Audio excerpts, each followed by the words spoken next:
Catus Maximus here. This time just a little public service announcement to avoid these cheap kind of T-style quote-unquote diamond grinding wheel dressing stones.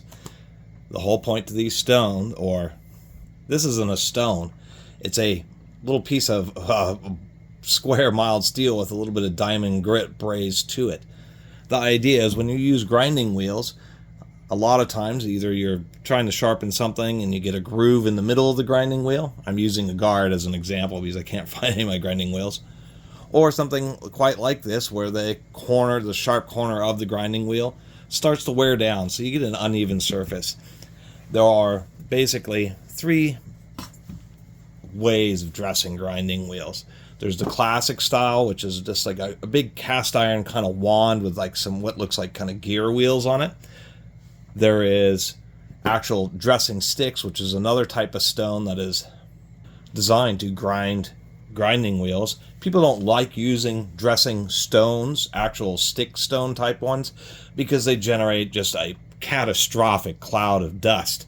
But they're very effective. They work very well, and those are the ones I'm ultimately going to recommend. And then a lot of these cheap grinders are coming with these things. The problem with these things is they actually do work right at the very beginning, but man, you do like 2 or 3 dressing cycles and it is just ground this surface off. This diamond surface doesn't seem like it's that worn, but it's actually just almost gone. It has very little bite to it.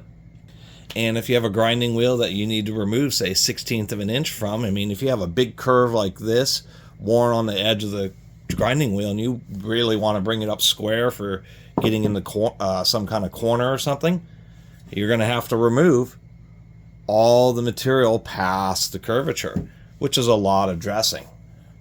A lot of people also seem to, as soon as a grinding wheel gets worn down a little bit, they replace it, when really grinding wheels are designed to get really used up, like way down until they're so small you can't actually even get a piece of material in them because the motor housing is preventing you.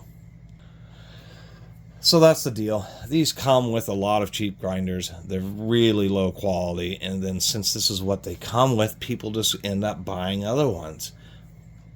I was at a friend's house, and he had one that he had used a few times, and the grinding wheel was pretty uneven. It had like a big groove in the center of it where he was trying to grind down something. And it was like, I mean, literally, it took like a minute or 2 minutes before it ground just all the way through the same copy, this version of the little dressing stones.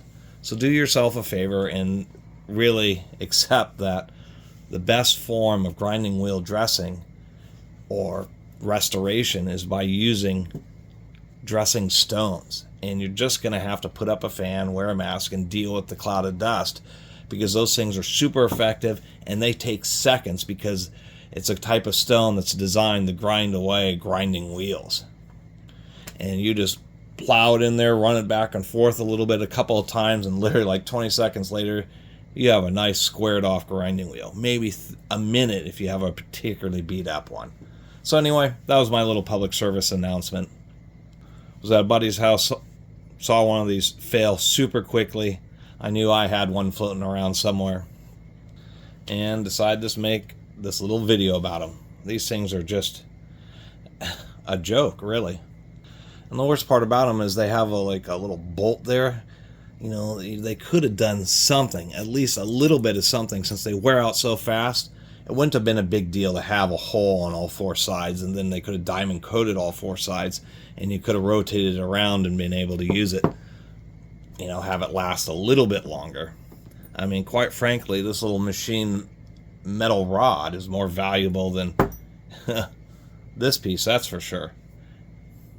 But for how cheesy it is, they should have just made this thing out of plastic. Anyway, thanks for watching.